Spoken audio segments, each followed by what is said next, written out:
I have always loved to be invited to first sleepovers and even to have some of my own. Even when I have my best friend Jennifer, she and I loved to have sleepovers, either at her house or my house or even to some of our friends. But there's only one time and on one occasion that was not even a fun time at all, neither for me or Jennifer. My name is Sonia, by the way. I'm 23 years old, and this happened when I was about 16 years old, like Jennifer. I will give you a brief backstory here. Throughout my entire childhood, I would always love to be invited to a sleepover, like I said. But this time it wasn't the same because this was for my when I was 16. A new girl had been transferred to our school. Her name was Carol. It turned out her dad had been moved to our town after divorced her mother only about prior to this, so she was enrolled to our school. Jennifer had no problem to quickly become friend with Carol. Jennifer has always been the very outgoing person, but now these days she always had some limits. Well, after what happened this particular time, she learned what happened, always to be cautious. You may understand why later on though. But anyways, this particular sleepover happened during summer break when we were only 16. Well, this was only about in a week in summer break. Jennifer texted me and said that we had been invited for a sleepover at Carol's mom's place. I was like, wow, really? I wasn't really that close to Carol. We were like more as acquaintances, though we had talked for a few times in school and even sometimes even after school. But then it hit me. Her mom wasn't living in the same town as us. I asked Jennifer if she knew exactly where her mom lived. Jennifer told me that Carol's mom lived um, about 3 hours away from us in a different town. And since it was a summer break, I didn't know if my parents would even allow me to go. And since I hardly know Carol that well enough. But I told Jennifer to tell Carol that I wasn't sure if I could be invited or if I could be coming over since I had to ask my parents for help or support or, well, their permission. So I did ask my parents for their permission, and they both actually accepted it. They actually said I could go. But the problem is, I had to go there. But my mom didn't mind to drive me and Jennifer over that 3 hours to Carol's mom's home. So we were actually happy. So we packed a few clothes that we will to spend there. We decided to be there for a week, since they have now that we have summer break and no words to be in for school the next day or something like that. So and both Jennifer and my parents was actually okay with that. And we had also the green light from Carol's mom. After 3 hours, when we drove over there, we were just small talking about what we were going to do this place. And her mom, Carol's mom, lived in just a bit outskirts of their town. Not like in the middle of the town, more like maybe just 20 minutes outside that town.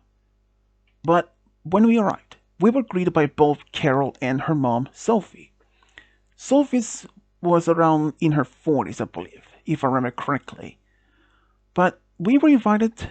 Carol's mom, Sophie, and my mom talked just for a couple of minutes, and then she left. We were actually shown to a guest room, and well, thing is, we weren't really sure what to do next though. We haven't even been invited. So Carol suggested that we walk around in the neighborhood so that we could get familiar with this place. Who knows, because she said maybe that we can be having more sleepovers in the future. Both me and Jennifer looked at each other and said, yeah, that would be nice. So, after all, Jennifer had showed Carol around in our town after she had moved there. So, I thought at least it'd be fair to show her that she show us around. And we did. We returned back home to her place around early evening. I don't remember precise time, but it was around maybe 6 p.m., I think it was. So Sophie had ordered pizza for us, and we watched movies. We later learned that her mom was actually having often yard sale in the weekends. I was like, that's not a bad idea. Like, that's a good hobby. Selling some old items that you don't need anymore, get money for it to get them those items a new home. But we didn't know exactly what we had expected this week because we arrived on a Friday. So, and well, we didn't know much about what happened, but we didn't know what's going to happen this particular week. Believe me, if we had known, we probably would have said no to be invited in the first place. But anyways, that evening, we were shown to the guest room, and it was like a small room, only place for enough room for 2 people. Since Jennifer asked Carol why she isn't going to sleep with us in the same room. One of us could sleep on the floor, but Carol said, it's fine, just so that she only said this might only the first night so that we would get used to it. And I was like, yeah, understandable, so we agreed.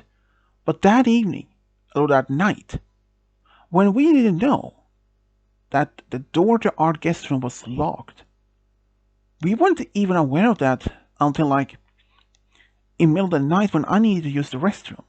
I found the door was locked, and I had no idea why. I decided to wake up Jennifer, and she was puzzled to find out why the door was locked. We knocked on it and even tried to yell out for either Carol or her mom, but no answer. I mean, we banged on the door loud enough for them to even to wake up, but then it hit us. We didn't even know if they were either light sleeper or even heavy sleeper, because I know for sometimes that if you're such heavy sleeper, it really takes a lot to wake you up. So, yeah, we decided to just brush it off and maybe this was just an accident. So, we went back to sleep. In early morning, I think it was maybe around 7 in the morning, I woke up and was hearing the door was unlocked. And in walked Carol, full dressed, and she told us to get up, we should get ready. Both me and Jennifer looked at each other like really tired and like, what do you mean? Oh, did I tell you? You two are going to help me and my mom with the yard sale today. We would just looked curious, and you didn't mention that before. She like, oh, sorry, I forgot about it. So we are actually starting around 8:30, so get ready. So me and Jennifer, we got dressed, got shower and all that, and had breakfast, and we helped to prepare for the yard sale. And the yard sale started around, as I said, 8:30, and we did take a break from time to time, but it lasted to almost 5 p.m. I was really tired, and when we asked if we could maybe take a break earlier, or if we could do something else, but her mom said firmly, no. You two will help us, and that's final. We were really speechless, so we just shrugged it off and just helped. After dinner that evening, we were tired, so we went to bed around 10 p.m. A little bit earlier than I normally would, though, and I normally went around midnight. But the same thing happened as the last night, that I couldn't use the restroom. I was really desperate to need to use it. So I knocked on the door, and at the moment, Carol opened. She asked why I banging really the door. I said I need to use the restroom, so she let me do it. But on the way back, I asked her why she didn't have the door was locked. Oh, for security reasons, she said. Are your doors also locked? She said yes. So, I didn't thought much about it. But the same thing happened. And throughout the entire week we weren't being there, we did actually end up having some fun. But this so-called yard sale happened to be a little bit often. Maybe we did have another one around Wednesday, around 8:30 to 5 p.m. But throughout the week, we did have some fun that we were allowed to have. But most of the other things, we was literally forced to help around the house, like do some chores like cleaning, laundry, and even go shopping. We were going to have this place, we were just going here to have a sleepover and have fun. But we were the ones who take care of the chores. Like, literally me and Jennifer, Carol did help her with some of it, but her mom, she was either in the living room watching some TV or in her room taking a nap. I was like, this is just, are we here to have a sleepover or we are the maids or something? And after on the last day around on the Saturday, me and Jennifer, we had enough. We wanted to go home. So on the Sunday, when we told Carol's mom in the early, I think it was around afternoon, after lunchtime, around, I think it was around 1 p.m., we said that we were getting ready to get home. But to our shock, Carol's mom, Sophie, told us, "Oh, didn't Carol told you? No, you're actually going to stay here for another week." And we had to be told our family about it. "Oh, that's okay. I called your mom and dad, your parents already, and they're okay with it." I was like, "What? Really?"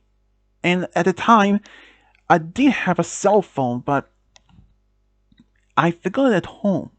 And Jennifer, well, she had one, but it broke only about shortly before all this happened. She did get a new one, but even though that was not part of the story. But anyways, so me and Jennifer had to stay behind for another week. And the same thing happened. But on the last Saturday, and then on the second Sunday on the week, when we told that we were going home, Carol said that we were staying another week. I had enough. There's no way my parents would have even something allowed this. So I asked if I could call my mom and ask if this would confirm it. Sophie, Carol's mom, said, frankly, loudly, "No, you're not allowed that." In fact, they didn't even had a landline phone anymore, or a home phone, only cell phones. So there was no way for us to even to call our families. And, well, that was that. Me and Jennifer, we had enough. Luckily though, we only had a backpack with us with some clothes that we did wash while we were being there. So that evening, we had all our clothes prepared. We waited to around past midnight. We know for a fact that they were asleep, both Carol and her mom. So I whispered to Jennifer to ask her if she was ready. She nodded. We took all our backpacks, but we knew the door was locked. But we just checked it for just in case. Well, to our luck, it was locked. But there was a window in the room. But we weren't sure if this was even possible to open it. So, but lucky for us though, even if we managed to open it, our room was on the ground level, so we could just crawl out the window without being hurting us. So we walked up to the window and tried, and to our really sweet luck, it could be open. We managed to open it, crawled out so quietly as possible, and we did close the window behind us. We managed to, we're sneaking quietly from the window because Carol had her room almost the same side in our room. So we quietly walked away. We were wearing we were wearing dark clothes, so that will at least mask our presence in out the dark of the night. And we had only been exploring the area with Carol only a week earlier, but only briefly. We have no idea which direction to go. And since it was probably around 1 or 2 in the morning, it was very unlikely we would just simply find a payphone or something that we can borrow, or even something like that. So, we find the road, we follow it, and there were a few houses, but they were some distance between each other. We managed to follow the road to a gas station nearby, and it was actually had a clerk. We told the clerk that we wanted to ask if we could borrow the phone for a call for our parents. She agreed. So I called my parents even though it's possible they wouldn't even be up. But even they weren't, my mom did answer her phone almost immediately. She was like, Sonia, do you know what time it is?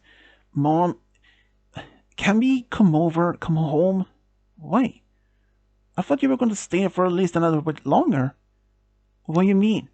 Well, it turned out Sophie had called my mom and sent Jennifer's parents, which we later learned was true, that we want to stay a little bit longer, since it was a summer break and we didn't have any plan for our families that summer. So my parents didn't thought there was no problem with it, so they allowed it. But when we told them that we basically want to go home, so, and since it was 3 hours away, she told me that we had to be waiting for at least maybe to around 4 or 5 in the morning at least, since that was the time when the buses started running again. So we luckily agreed, even though we didn't want to. We could just walk home, but that's 3 hours in darkness, and we didn't know if there was any danger animals like wolves or coyotes in the area. So, but since this gas station was about 24 hours open, and the clerk had no problem with us staying there after we told her what happened, she was really surprised but she agreed. So we stayed behind. She even gave us some free food to keep us, well, not to go starving. We only had a few dollars with us left. But when we were getting tired, she even allowed us to go back to the back office. When the next person came on the staff to get over in the morning, it was informed. They were informed of what happened. So that guy who took over for the girl, well, he told us when the bus was about to run. We managed to take the next first bus in the morning and drove. And, well, we were just so tired on the bus that we slept the whole way back home. But at the bus station, my mom actually met us. She was really surprised that we even get this. And get that. And get this point. That during this time, Carol or her mom wasn't even aware that we had left. It wasn't like till almost like early noon when I received a phone call from Carol asking me where me or Jennifer even were, since we weren't even there anymore. I just told her the truth. We were home. How and why did we leave without telling them? She was angry. Well, I told her, you lied to us. Your mom lied about this. Apparently, it turned out that Carol's mom had lied that we want to stay there for almost entire summer break, which wasn't even the truth. We wanted to stay there for just 1 week, not more than that. So, I told Carol that this supposed friendship between me and her was never going to work out. I didn't want to see her or even be her friend. But the problem is, she was in the same school as us, so that was one thing that I couldn't avoid. Another thing is that we did have a few classes together. And Jennifer had also got a call from Carol. Carol had, well, shoot her out as well. But Jennifer had at the time told her their friendship is over. She felt used. And even when school went back to start all together that fall, it didn't take long for everyone, our friends, to have been told about what Carol did. So everyone just simply ignored her. So she had a few friends from the start, but now anyone. It wasn't our fault, even though we felt guilty about this. But she basically lied to us, and her family, her mom lied to our parents that we want to stay. But when we met her dad, he was complete opposite. He was like our parents. He even told Carol to apologize to us, which he eventually did. I was really stunned. But after since that day, Carol never even spoke to us, unless that was if we were a part of school assignment or even if we were partners in some class. But other than that, she didn't talk to us. She was basically almost insulated. But we didn't care about it. After all, she lied to us. We were willing to be her friend. But she didn't even care. She decided to almost like use us as mates for her own purpose again. I don't even know why, but this is my story. So thanks for everyone for listening to this. Thank you.